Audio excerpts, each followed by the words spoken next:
The Galactic Council chambers fell silent as Ambassador Thexron's mandibles clicked in what passed for laughter among his kind.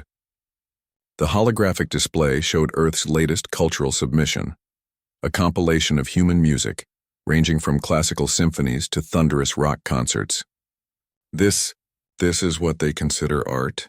The Zolonian representative's four eyes blinked in sequence, a clear sign of disdain. Random noise arranged in primitive patterns. No mathematical precision, no quantum harmonics, no psionic resonance whatsoever. Commander Vextai of the Arcturus fleet leaned back in his bioluminescent chair. The humans submitted this as evidence of their cultural sophistication. My species was composing stellar symphonies when theirs was still banging rocks together. His gill slits fluttered with amusement, which apparently they still do. The Council's senior arbiter, an ancient being whose species had transcended physical form millennia ago, observed the proceedings with characteristic detachment. The humans request membership in the Galactic Cultural Alliance. Their music has been deemed primitive by our xenomusicology experts. The mathematical complexity ranks barely above random noise. Ambassador Thexron activated another hologram. Look at this absurdity. They call it drumming. Simple percussive beats with no intellectual merit. Our youngest larvae compose more sophisticated rhythms during their molting ceremonies.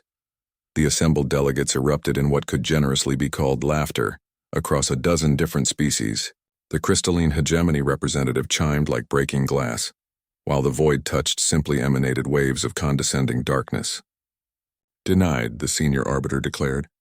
Humanity may reapply in 50 standard cycles, assuming they develop actual culture by then. The transmission ended, leaving Earth's delegation to return home with news of their rejection. But in the depths of space, something else stirred. The Devourers, ancient machines from a dead galaxy, had been silent for 10,000 years.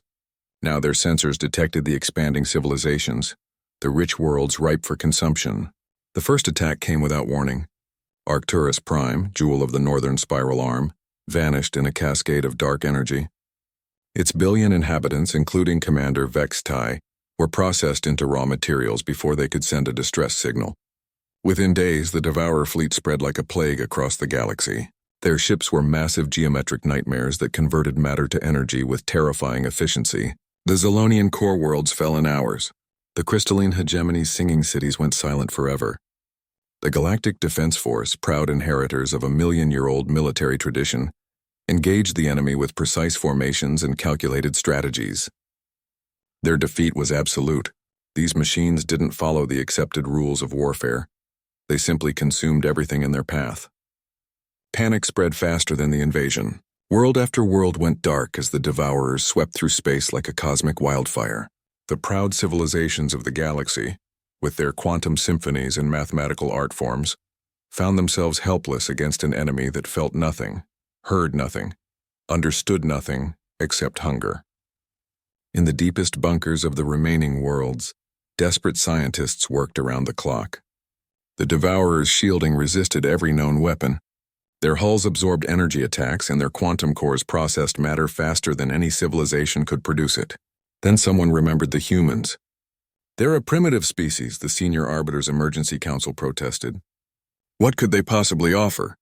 They have warships, came the reply. Old-fashioned, crude vessels that rely on kinetic weapons and nuclear fusion. The Devourer's sensors are designed to detect quantum signatures and psionic emissions. It was a desperate gamble, but desperation was all they had left. The human fleet arrived at the Kepler defense line with little fanfare. Compared to the elegant curves of Galactic Alliance vessels, their ships looked like flying scrapyards, angular, brutal, and utterly functional. The few surviving alien commanders couldn't hide their skepticism. Admiral Sarah Chen of the Terran Defense Force studied the tactical displays with grim determination. The Devourers were 3 hours out, their massive forms blotting out entire starfields. Behind them lay a trail of consumed worlds and dead civilizations. All ships, this is Admiral Chen, she broadcast on all frequencies. Today we make our stand, not for territory, not for politics, but for the right to exist. Her words were translated into 100 languages, reaching the scattered remnants of the galaxy's greatest civilizations. In the depths of their bunkers, they listened to this primitive human speak of defiance. I know some of you think we're barbaric. Maybe we are. But sometimes barbarism is exactly what civilization needs. The first Devourer Vanguard ships emerged from hyperspace, like dark stars given malevolent purpose. Their weapons began charging, preparing to sweep aside these crude human vessels. That's when they heard it. It started as a low rumble, transmitted across all frequencies. Not the elegant mathematical progressions of civilized music, but something far older and more primal, the steady rhythmic beating of war drums.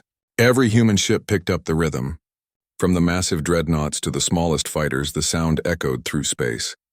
A heartbeat of defiance that had once driven warriors across ancient battlefields on distant Earth. The Devourers paused. Their sensors, designed to analyze quantum signatures and energy patterns, struggled to process this simple, primitive sound. It contained no mathematical complexity, no sophisticated harmonics, no data worth analyzing. It was just noise. But noise that awakened something in every living being who heard it. In their bunkers, alien survivors felt their hearts synchronize with the ancient rhythm. Something primal stirred within them, a memory of when their own species were young and fought with tooth and claw for survival. "All ships," Admiral Chen's voice cut through the drumbeat. "Remember who we are, remember what we fight for, and show these machines what happens when you threaten the children of Earth." The human fleet charged forward, their crude weapons blazing. Nuclear warheads and kinetic rounds struck Devourer hulls, while the war drums pounded across space. For the first time in the campaign, the ancient machines hesitated. They had been built to process and consume advanced civilizations, to analyze and counter sophisticated technologies. But faced with humanity's primitive fury backed by equally primitive weapons, their calculations faltered. The battle raged for 18 hours. When it ended, the Devourer Vanguard was scattered, their formation broken by tactics that hadn't been used in the galaxy for millennia. Direct assaults, ramming attacks, and weapons that simply hit hard instead of thinking clever thoughts. In the aftermath, as rescue ships searched for survivors, the galaxy listened to a new sound echoing through space. Not the refined notes of quantum symphonies or the mathematical precision of crystalline harmonics. The sound of drums, human drums, alien drums, and the improvised percussion of species who had forgotten they once knew how to fight.